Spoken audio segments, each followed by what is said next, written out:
1,00,000 കണ്ടൽ വിത്തുകൾ നട്ട് നഴ്സറി ഒരുക്കി NCC കേഡറ്റുകൾ. Kasaragod Nehru arts and science college NCC യൂണിറ്റാണ് കണ്ടൽ നട്ടുപിടിപ്പിച്ചത്. യുവസമൂഹത്തിലേക്ക് പരിസ്ഥിതി സംരക്ഷണത്തിന്റെ സന്ദേശമുയർത്തി മാതൃകയാവുകയാണ് Padannakkad Nehru arts and science കോളേജിലെ NCC 32 Kerala battalion unit. Kumbalappuzha മുതൽ നീലേശ്വരം തേജസ്വിനി പുഴ വരെയുള്ള പ്രദേശങ്ങളിൽ നിന്ന് കണ്ടൽ വിത്തുകൾ ശേഖരിച്ചാണ് നഴ്സറി ഒരുക്കിയത്. പ്രാദേശിക കർഷക ശാസ്ത്രജ്ഞൻ ദിവാകരൻ കടിഞ്ഞുമൂലയുടെ സഹായങ്ങളും നിർദ്ദേശങ്ങളും കണ്ടൽ നഴ്സറി ഒരുക്കുന്നതിൽ കേഡറ്റുകൾക്ക് ലഭിച്ചു. ലോക തണ്ണീർത്തട സംരക്ഷണ ദിനാചരണത്തിന്റെ ഭാഗമായിട്ടായിരുന്നു മാതൃകാ പ്രവർത്തനങ്ങൾ. ഇതിനെ പറ്റിയിട്ടുള്ള ദിവാകരൻ്റെ ഏറ്റവും ഇഷ്ടങ്ങൾ എന്തുകൊണ്ടാണ് കണ്ടൽ ചെടി, ഇതിനെ പറ്റിയിട്ട് അതിൻ്റെ ഒരു ഇമ്പോർട്ടൻസ്, നമുക്കിതിലായിട്ടും കണ്ടൽ ചെടികളെ പറ്റി ഇമ്പോർട്ടൻസോ അതിൽ നിന്ന് അതിൻ്റെ കൾട്ടിവേഷൻ അങ്ങനത്തെ ഒരുവിധ കാര്യങ്ങൾ ഞങ്ങൾക്ക് അറിയുന്നുണ്ടായിരുന്നില്ല.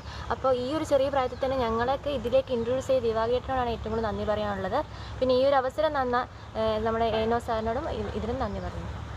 കണ്ടൽ വിത്തുകൾ നട്ടുപിടിപ്പിച്ച NCC കേഡറ്റുകൾ ജില്ലയിലെ തണ്ണീർത്തടങ്ങളിൽ നിന്ന് മാലിന്യങ്ങൾ നീക്കം ചെയ്യുവാനും മുന്നിട്ടിറങ്ങി.